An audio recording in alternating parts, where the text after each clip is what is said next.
State level bankers कमिटीची बैठक होती, दुसरी खरीप पूर्व हंगाम बैठक होती। या दोन्ही बैठकांमध्ये सविस्तर चर्चा झालेली आहे।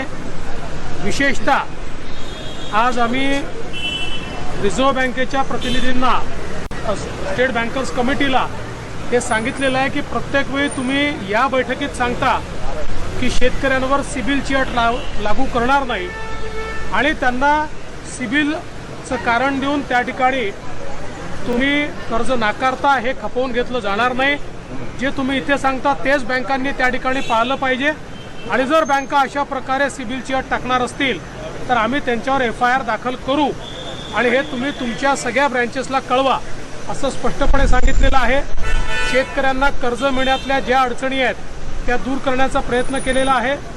खरीप पूर्व जी काही बैठक आहे या बैठकीच्या संदर्भात बियाण्यांची उपलब्धता, खतांची उपलब्धता, विशेषतः यावेळी प्रयत्न आहे की DAPचा वापर कमी होऊन त्या ठिकाणी नॅनो युरियाचा वापर वाढला पाहिजे, कारण जगभरामध्ये आता हळूहळू DAPची कमतरता ही भासते आहे आणि म्हणून तो देखील त्याच्यावर भर आपण देतो आहे।